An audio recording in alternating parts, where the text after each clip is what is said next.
د ډاکټر صاحب نجیب قبر ته لاړم په دوهمه ورځ باندې ډېرو خپلوانو را سره تماس ونیولو ویل دا دې ښه کار ونه کړو ما ویل ولې ویل ته خو د مجاهد زوی وې ته ډاکټر نجیب قبر ته ولې لاړې ما ورته ویلې چې ډاکټر نجیب د کمونیست دپاره نه ووژل شوی د دې دپاره چې کمونیزم یې کړی و د هغې دپاره وژل شوی یا د دې دپاره چې افغانان یې قتل کړي و د هغې دپاره ډاکټر نجیب په آریانا چوک کې ودرېد د دې ګاونډي پر خلاف یې خبرې وکړلې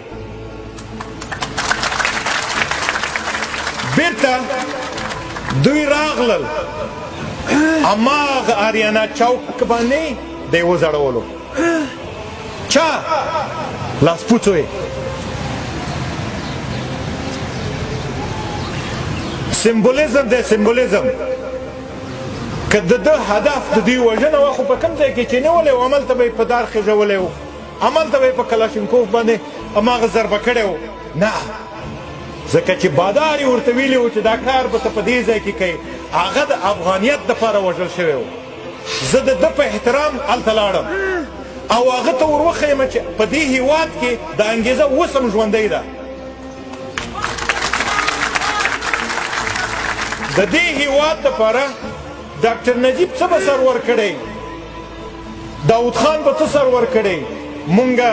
هر افغان د دې انګېزې دپاره د دې ولس دپاره د دې هېواد د دې خاورې د دې غیرت د دې افغان نوم دپاره حاضر یو چې په هر ځای کې چې په دار وخیږو دا غږ زه نن نه د دې دپاره کومه چې سبا زما نوبت راغی په همدغه ځای کې د ما په دار وخیږي په جنګ یې رانه وګټي هېڅ مشکل نشته